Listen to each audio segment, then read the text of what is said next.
네, 여러분 안녕하세요. 구역 성경 공부 오늘 우리 진행하도록 하겠습니다. 오늘 먼저 말씀부터 읽고 내용 진행하도록 하겠습니다.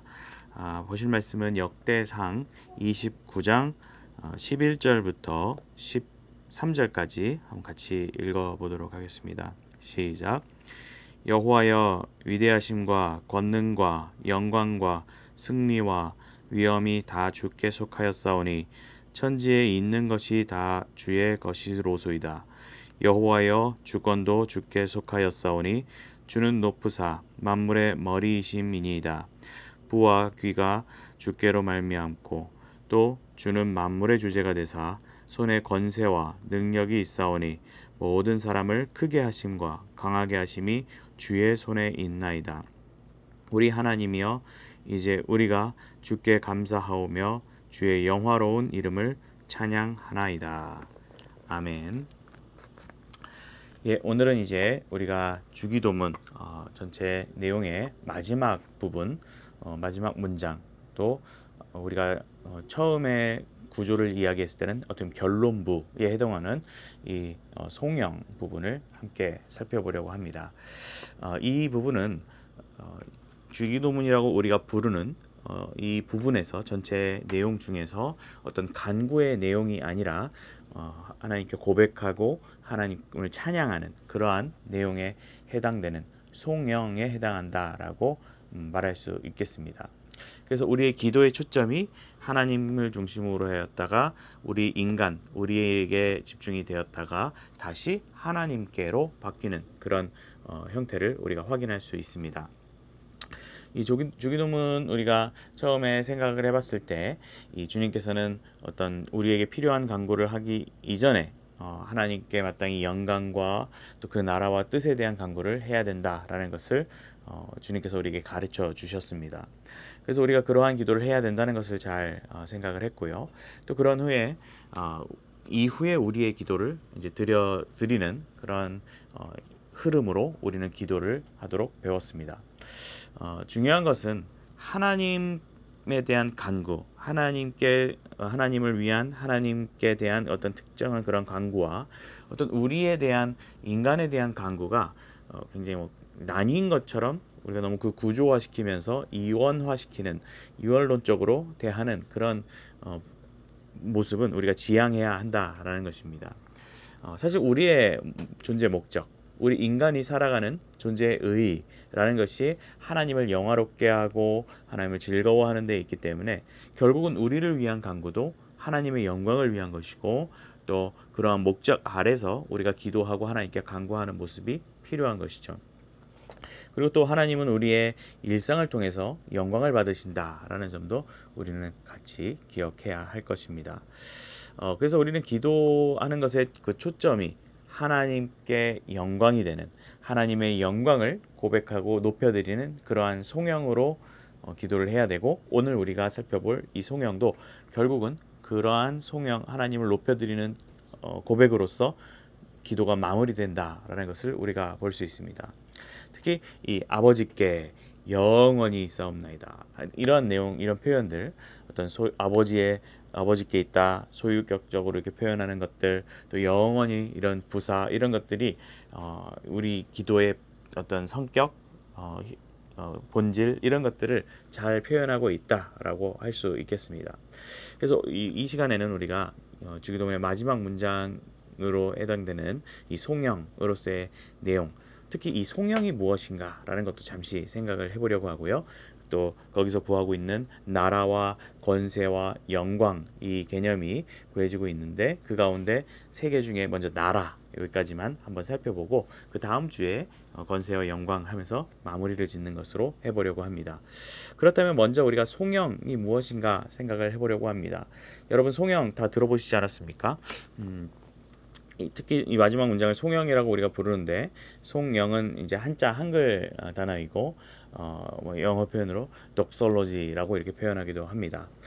특히 이 송영의 한자어를 보면요 우리가 그 개념을 조금 느낄 수 있습니다.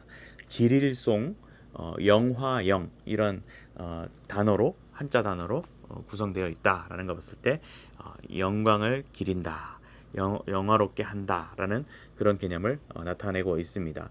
특히 또 헬라어 독사라는 그런 영광이란 뜻에서 이 표현이 나왔습니다.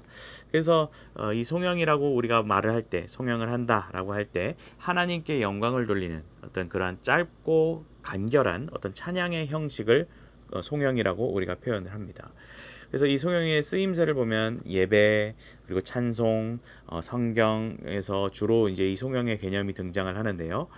공통적으로 어떤 하나님의 이름, 위엄, 능력, 은혜, 삼위일체적 어떤 영광 이런 것들을 높이는 어떤 선언이 되기도 하고 고백이 되며 어떤 찬미 이런 개념을 갖고 있다라는 것입니다. 그래서 시편에서도 이렇게 자주 나타나는 어떤 찬미 형식이 송영이라는 개념의 어떤 뼈대가 되기도 하고 그 내용을 만들기도 합니다. 그래서 우리가 하나님의 영광을 찬양하는 송영은 몇 가지 이렇게 정리가 되어 있는 내용이 자료에 있는데 시간 될 때 이렇게 사실 여러분 성경 읽으면서 많이 접하신 내용들일 겁니다. 그리고 또 찬송가에서도 이렇게 보시면 그 위에 주제가 있지 않습니까? 거기에도 송영 이런 개념이 있습니다. 그래서 우리가 그 송영이라는 찬송을 주로 예배 전이나 후에 이렇게 부르곤 하죠. 그래서 우리가 그러한 개념들을 기억하고 있으면 유익하다고 생각됩니다. 특히 이 송영이란 것은 고백을 하는 어떤 화자, 우리 인간편의 어떤 예배자, 어떤 기도자, 또 삶을 살아가는 어떤 한 인간이라는 개념으로서 그 사람이 어떤 자신 스스로가 중심이 되는 것이 아니라 하나님을 중심하는 하나님 중심의 사상을 이렇게 드러내는 그런 모습이라고 할 수 있습니다. 교리적으로는 앞서 설명드렸지만 삼위일체의 하나님을 높이는 그 일하심을 찬양하는 그런 어떠한 신앙 고백이 담겨 있고요. 또 무엇보다도 나의 예배와 나의 삶이 하나님께 영광이 되고 하나님을 위하여 살아가는 그러한 삶이 되겠다라는 어떤 실천적인 의지를 담아낸 그런 고백이 같이 역할로서 작용을 합니다. 자, 그렇다면 이 송영의 개념을 우리가 간단하게 정리를 해봤는데요. 주기도문과 송영의 이제 개념을 좀 더 엮어서 우리가 생각을 해보겠습니다. 여러분들 그 마태복음 주기도문을 보시면 이 마지막 문장이 괄호 안에 담겨 있는 것을 볼 수 있습니다. 괄호라는 개념은 성경에서 이제 여러 사본학적으로 봤을 때 이것에 대해서 이제 더욱 사본에 없는 그런 내용도 있고 또 있는 데도 있고 이런 부분들이 있기 때문에 이렇게 일종의 표시를 해놓은 것입니다. 근데 그러한 이 괄호 안에 있지만 전통적으로 이 주기도문은 항상 송영과 함께 낭독되어 왔습니다. 그래서 이 송영이 방금 말씀드렸던 것처럼 어떤 여러 사본 전통에 따라 본문에 포함되기도 하고 또 어떤 후대 교회에 어쩌면서 첨가된 거 아닌가 이런 여러 견해들이 있습니다. 근데 우리가 누가복음 11장을 봐도 이 내용이 등장하지 않습니다. 그리고 또 주기도문에 실려 있는 그러한 어떤 헬라어 성경의 권위 있는 사본들을 보아도 이런 부분이 좀 생략되어 있는 부분이 있습니다. 그래서 엄밀히 말하면 주님께서 가르치신 그 내용에서는 포함되지 않는다라고 보는 견해가 더 많습니다. 하지만 그것을 기록하는 어떤 예를 들어 마태가 주기도문 자체 주기도문 그 예수님께서 가르쳐 주신 문장에는 포함되지 않더라도 어떤 예전적으로 예배를 드리거나 우리가 예식을 해나가는 데 있어서 우리가 이 기도를 받고 이 기도를 우리가 배워서 해나간다는 차원에서 봤을 때 하나님을 높이는 경배의 의도도 담아야 한다라는 연결성을 자연스럽게 갖추게 된 것이죠.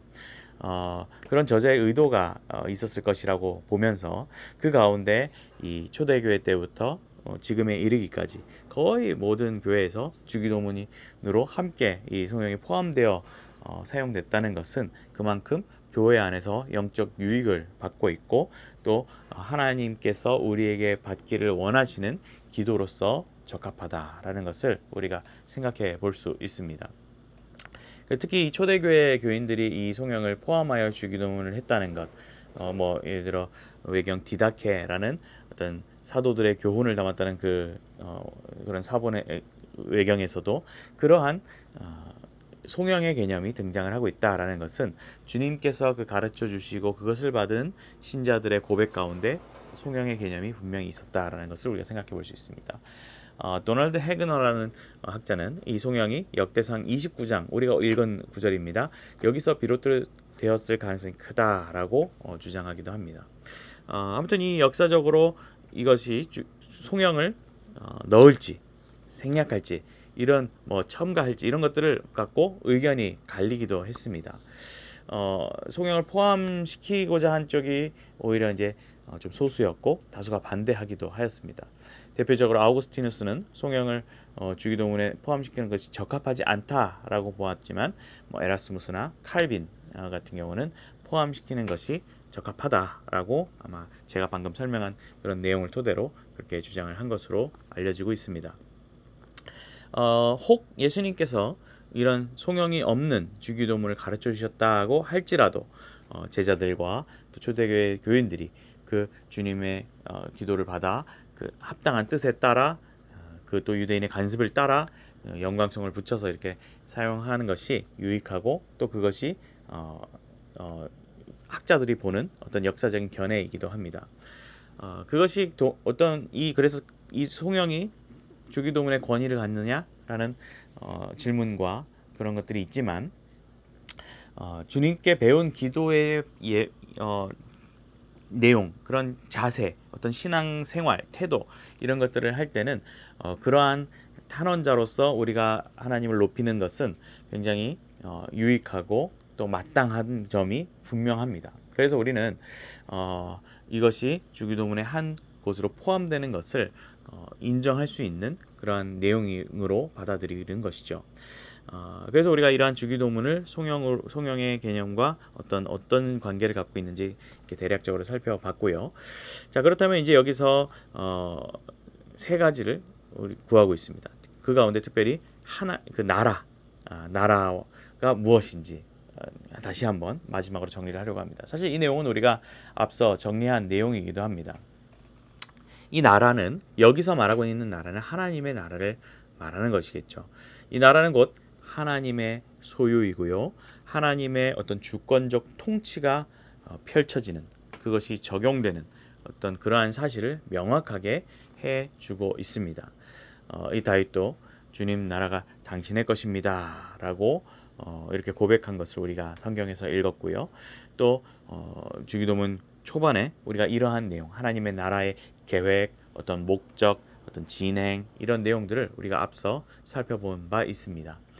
그런데 이 나라가 하나님의 나라가 그리스도 십자가와 부활 이러한 주님의 사역과 함께 이미 도래했고 또 신자들의 마음속에 그것이 있고 또 신자들의 왕으로서 예수님께서 우리를 또 성령을 통해 다스리고 계신다라는 것을 우리가 잘 알고 있습니다.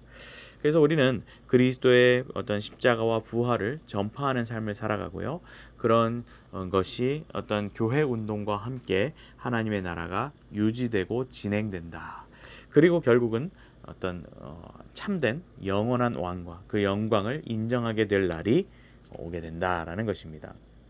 그래서 우리는 이미 그 안에 거하고 있지만 또 장차 도래할 그 날을 바라보면서 소망 중에 우리의 삶을 살아가고 또 기다리는 고대하는 그러한 삶을 우리는 살아가면서 이러한 송영의 고백을 할 수 있는 것입니다.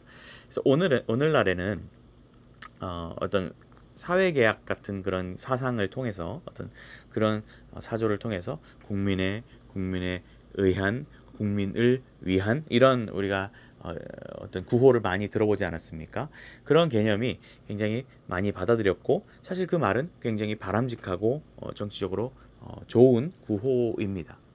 하지만 이건 역시 세상에 대한 하나님의 섭리의 통치의 방식의 한 양식이고 한 부분이다, 방식이다라는 것을 우리가 볼 수 있습니다.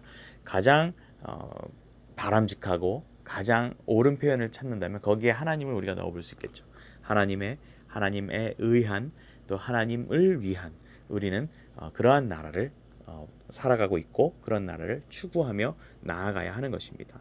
그래서 우리가 하나님을 영원하고 완전한 왕으로 모시고 그분의 주권 아래 통치 아래 우리가 잘 살아간다면 우리는 진정 행복과 만족과 어떠한 삶 속에서도 큰 기쁨을 누리며 살아가게 된다는 것입니다. 그러한 완벽한 하나님의 통치를 우리는 늘 기억하고 살아갈 필요가 있습니다. 그래서 우리는 여러분들이 이 기도를 하면서 또 우리의 삶 속에서 기도를 올려드리면서 그 나라가 영원히 하나님의 것이다 라는 것을 고백하는 자세가 필요하겠고요. 또한 앞서 우리가 생각했던 그런 송영의 내용처럼 늘 우리의 삶 속에 또 우리의 기도 속에 우리의 말 속에 하나님을 높여드리는 일에 관심을 늘 두어야 된다라는 것을 오늘 내용을 통해 정리해 볼 수 있겠습니다. 예, 오늘 내용은 여기까지 하도록 하겠습니다. 수고하셨습니다.